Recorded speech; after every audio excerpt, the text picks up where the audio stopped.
Technique number 16 in the Kenpo Cry for Price Blue Belt curriculum is escape from death. This is our choke attack, and I think this is one of the strongest chokes someone can get you in.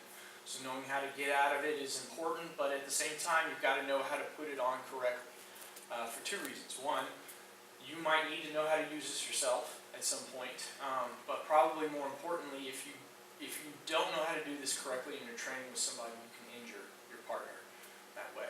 People get injured with this choke all the time. It's called the rear naked choke or the rear sleeper choke, and the reason it happens so often is because we see it everywhere. It shows up in the mixed martial arts community, it shows up on television, movies, you name it. People have seen this move, but the details are rarely shared. And if you think you know what you're doing based on what you've seen on TV, what could happen is you end up with your forearm coming around their throat and your forearm pushing against their windpipe.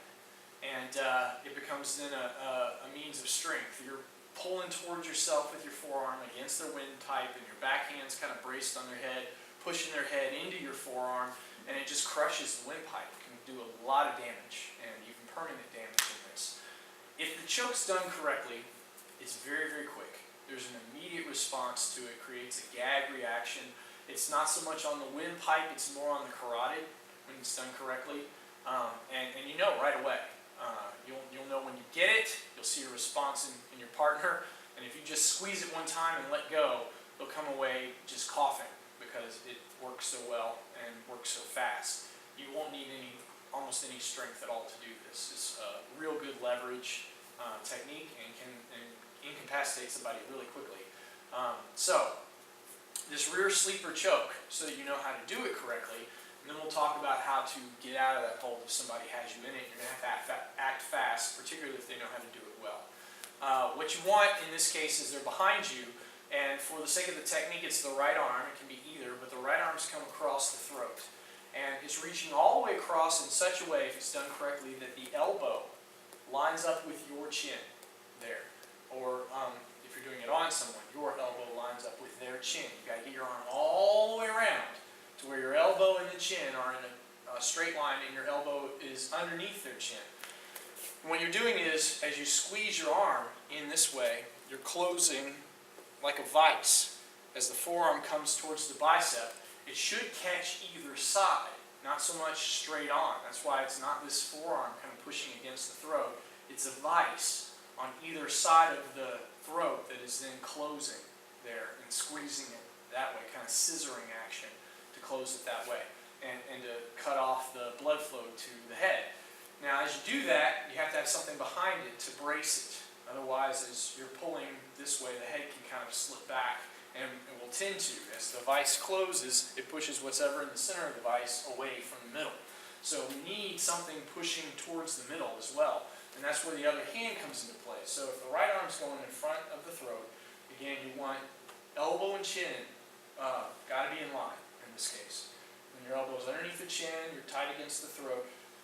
Where your right hand ends should be on your left bicep. And you can have your left forearm behind their shoulder to where you can push on the back of the head or post on the back of the head with your left hand. So this around the throat, this up behind the head, or you can even push on it with your own head there, so you're pushing the head forward, or at least holding it in place as you close the vise. Now the last part to this, and this is important. This will make the difference between it being like a squeezing, and yeah, it's starting to choke them, but it's taking a while, and an immediate response is that elbow, that right elbow that's up and around, and the left elbow that's down, squeeze them together as well, like you're bringing that elbow into your body this way. So not just squeezing the arm closed here, but also squeezing that elbow down. All of it gets squeezed together this way. You do all that, and keep that hand on the back of the head, it'll be a fast, and it'll immediately be tapping and letting you know you've got that choke. So even just practicing it, and I encourage people to practice it, but be smart about it, just a quick squeeze and let go. And if they come away coughing, well, you did it right. Remember, drop that elbow down and you'll have it. All right? So that's the rear sleeper, or the rear naked choke. Now that's what they have you in for this technique. So to get out of that, First thing we need to do, right hand's going to come up and catch that elbow and pull down. And not out this way. I want to pull down with my elbow and keep that arm tight to the side where you're strong. You're going to use those lat muscles to pull down a lot stronger that way than you would be this way. So pull down on that elbow so that you can slip your chin into their grip. Here, again, shoulders up, chin down.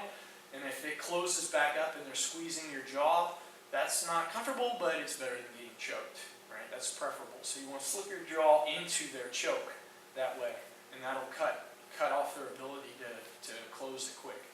As you do that, of course, I'm going to step over here, getting some space, and give them something to think about too. And this next part is kind of like passing the horizon.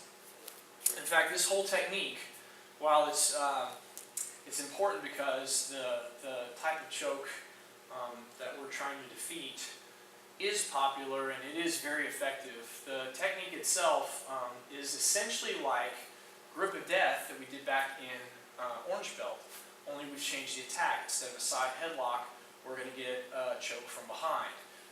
And we've got to do a little bit of initial setup for that too to get in position. So where grip of death, the headlock, we just stepped right straight forward into it, and both hands hammer fist. One to the kidney in the back, the other hand to the inside of the leg. Then we reach up with the left hand over their right arm, grabbing the chin and anchoring down onto their back, lifting the chin back, and pivot with the palm strike to the chin. That's the technique we did in Orange Belt. So now we're building on that idea. Attack's different, but it's similar enough. Rather than learn something that's completely its own animal, we use ideas that you're familiar with. You can pick them up faster and they become part of your reflex and muscle memory. So pull down, slip your chin in, step over, and I'm going to use like a passing the horizon idea where I elbow, center mass, and I don't even have to see. I'm going to go straight down to the groin. So that's all step one. Get that chin in and elbow, hammer fist down. Again, pull down, slip your chin in, elbow, hammer fist. Now, like Crashing Wings does, I'm going to pull the left foot in and get around behind them now. So you've got your left leg behind their right leg, slipped around behind them. And from here, I'm set up to start the grip of death part of the technique. It will look very similar from there. So again, pull down, step over, elbow, hammer fist, step one. Two, as I come around, I'm going to elbow up to the chin. Here, slip, kind of obscure elbow up to the chin. Come over their arm, over their right arm that was choking you, pinning their arm to the side as I hammer fist to the kidney, hammer fist to the inside of the leg, or if you need to, if this is like this person really meant to do you damage and it's somebody who's trained, so there's that extra element of danger, particularly if it's a man who knows how to do this and is taking advantage of that on a smaller woman, make this a groin shot instead of that inside of the leg here. Make them really think about it. In fact, before it's all said and done, we're going to hit them there again. So 3 times they'll get it there. Again, pull down, step over, elbow, hammer fist. Come around, elbow, hammer fists. Plural this time, both hands. Then I'm going to reach up again over that right arm. Anchor down, pull the chin back, pivot and palm strike. Exactly like grip of death. I'm going to follow, though, with a right knee. And again, that's that last hit if you're dealing with somebody who's bigger, if you need to. Otherwise, I usually practice it again as a quadricep shot here to the side of the leg, kind of dead leg them after you've hit them with a palm strike. But if you need to, that knocks their chin back anyway, so it exposed the groin. You can hit them in the groin there too. It's a dangerous attack, so it merits that level of force. Pull over, elbow, hammer fist, come around, elbow, hammer fist, grab the chin, palm strike, knee, then front cross after you knee. My opponent's at 6. I don't want to go towards them. I want to make my exit in the opposite direction. So after you hit with that right knee, plant it down into a front cross towards 12 o'clock. Step out and step back to make your distance.